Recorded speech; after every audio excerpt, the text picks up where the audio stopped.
Hello everyone, it's Takasubata here, and for today, so Sonic Racing Crossworlds has now officially released worldwide. Unless you bought the digital deluxe edition, then you already got it like a few days early, but as of September 25th, you are now able to play this game on any platform. This is the latest game in the Sonic Racing franchise, and I gotta say, for a game that has basically been getting a lot of advertisements within the entirety of 2025, this game has been getting a lot of positive feedback from the fans and critics, including myself. I cannot believe it, but I'm genuinely blown away by how Sonic Racing Crossworlds really feels more unique than the last entry of the franchise. And the thing about it though is that the real question is it truly worth all that hype throughout the entirety of 2025? With the open network testing that happened in late August, and then the demo that had released last week, is it truly worth getting after all this time? And is it really worth getting this game for around $60 to $70? Well, in this video, I'm going to be doing a review on things and basically what Sonic Racing Crossworlds has to offer, whether it's presentation and quality, gameplay, and other miscellaneous things to really go over things. And overall, I just have to say that there's going to be a lot of positive things I have to say about Crossworlds in general. Now, before I start is that, no, I will not be making any comparisons to Mario Kart or just what Mario Kart World has, because these two are completely different games, and you know, they both have different goals, and it is a bit unfair for me to do any comparisons to a game that I get why it has flaws. I just don't want to make any comparisons because both of them have very different identities, and personally I just really want to just kind of, you know, talk about it in my own personal take about Crossworlds rather than making comparisons. I will make a comparison to Team Sonic Racing though, because that right there is a whole different story when I get to it. But I hope you guys enjoyed this, and let's get started with the most notable thing about Racing Crossworlds, and it has got to be the characters. So really, the roster in this game is genuinely insane, to say the least. When I saw this roster at first, I honestly couldn't believe the jump in quantity from the last title. The problem when it came to Team Sonic Racing's character roster was that not only does it really give out the vibe that yes, this is from the meta era, but it came from the fact that the roster was small as hell. It was only about 15 characters in total, and while it is just a few good amount for like a racing game, the problem is that compared to a title that came before it, being transformed, seeing Team Sonic Racing's roster kind of feels more like a downgrade rather than an upgrade. Not to mention, certain characters were basically missing from the roster. Cream the Rabbit was somehow being replaced by Chow's, the rest of the Chaotix are just not there. There was just quite a few characters that were fan favorites, and they're just not playable at all. And really, you're also stuck with the team system, so you had to kind of be cohesive with this whole thing. Team Sonic Racing was just a weird thing in general, and seeing the roster from before to now is just kind of really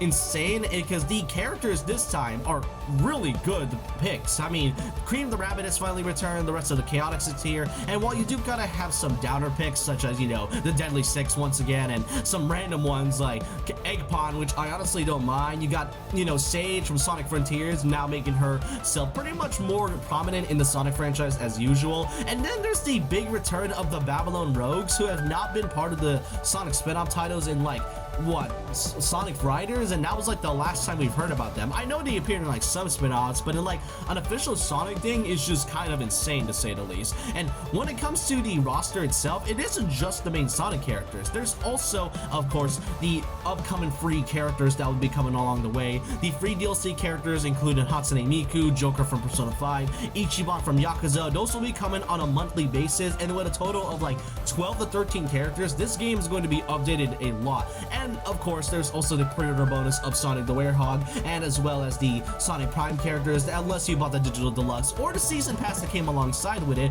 And speaking of the season pass, that's another thing. There's more characters coming along in 2026 that isn't from the free DLC lineup. There's more characters that are from like different IPs, SpongeBob, Mega Man, Ninja Turtles. Like, all of these franchises are something I would never thought I would see from a Sonic game. I mean, Sonic Racing Transform and Sonic and All-Stars Racing was something I already see. You know, because they're mostly Sega focused and all that, but to see franchises that isn't from Sega is just kind of insane. And really, they're going to be adding not just characters, but also like courses and vehicles. They're just good. There's quite a lot to say about this roster. and I feel like if anything it is a huge improvement to come from what Team Sonic Racing had, and I can't wait to see who the free DLC characters are within like the next year or so, because I just cannot fathom what kind of choices they'll even pick for any of the free DLC characters. As of right now, Hatsune Miku is out after the game had released. Joker will come out next month and all, but the rest of it I'm just really excited to see.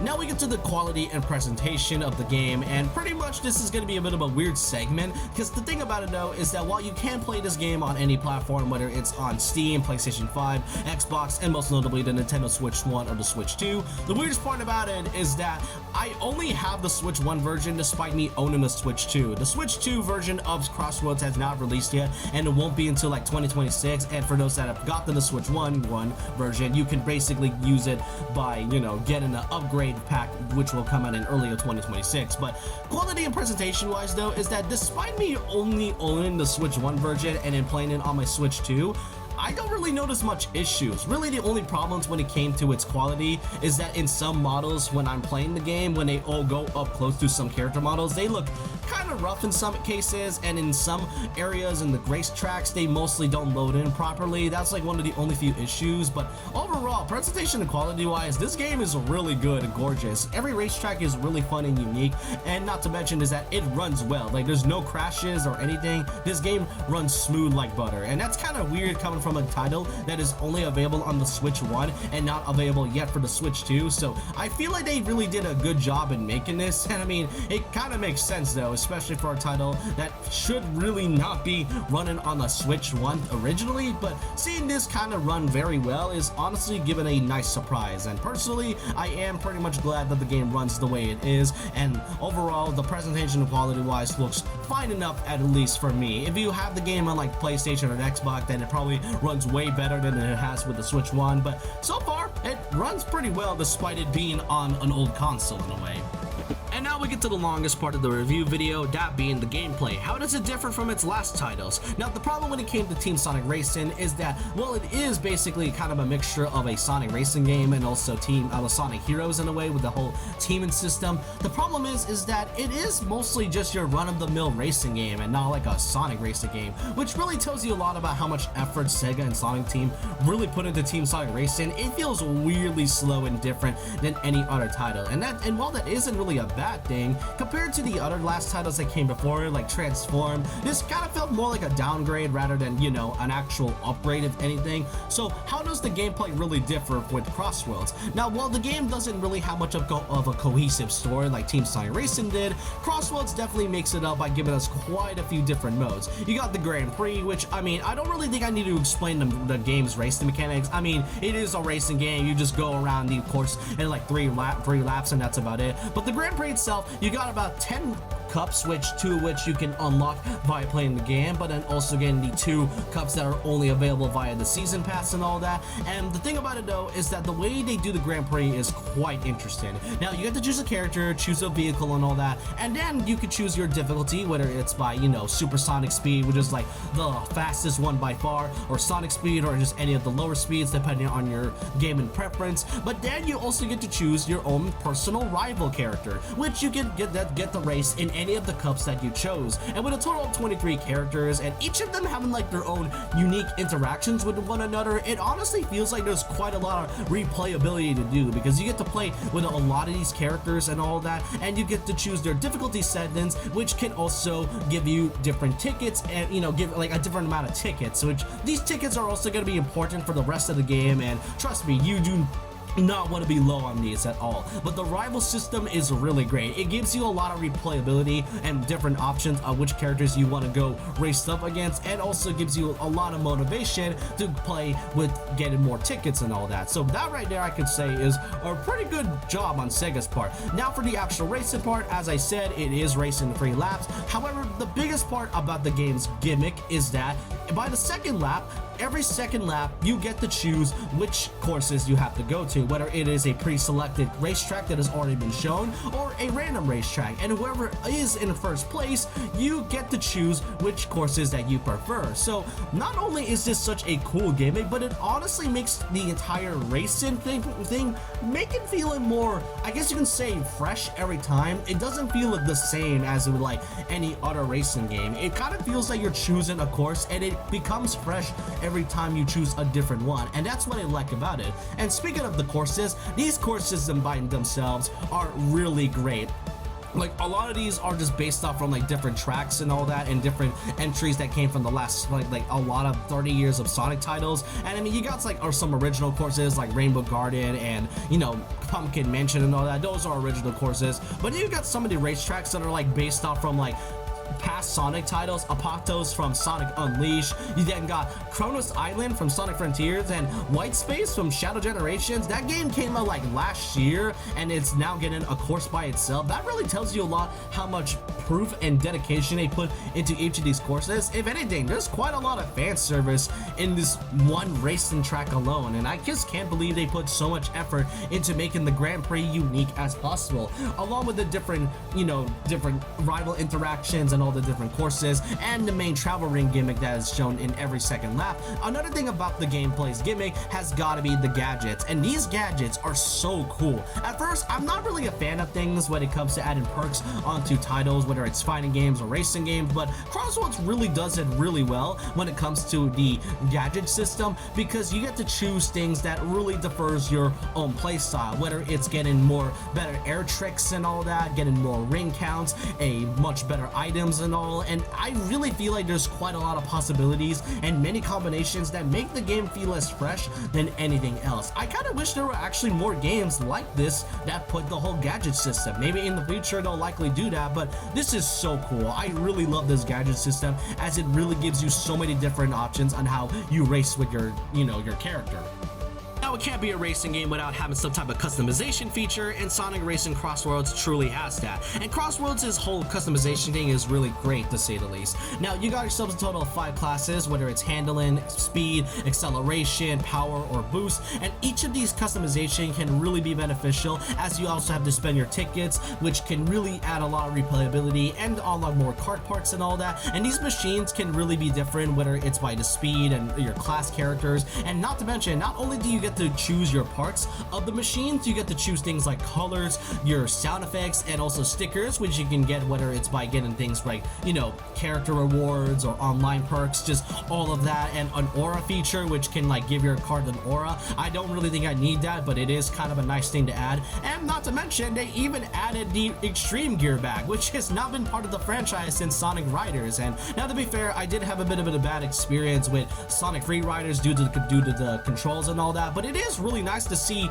the extreme gear come back along with the Babylon Rogues. It kind of really feels like they're really winning all out when it comes to the racing mechanic. And that's another thing I kind of have to mention about the gameplay portion, is that this game is fast paced. Like, I mean, aside from like the speed that you want to choose before you go into the Grand Prix, the speed and acceleration for a lot of these courses is really fast paced. It can be chaotic at times, which kind of really makes you strategize on which carts you have to choose, as well as the gadgets that you have to wisely pick as well, and it is really fast to go over. Not to mention, in certain segments of courses, depending on what you have, they can also be transformed into either a boat segment or a flying segment, which brings back the mechanic that came from Transform, which is really nice to have, which not only makes the customization more satisfying to do, but it really adds a lot of incentive to what it already has. Now, there's something I haven't really touched upon yet, and that is the item system. And to be fair, I mean, the item system is mostly seen in any other MasterCard kart racing, but the items here are definitely unique, to say the least. I mean, you got things such as the magnet, which can slow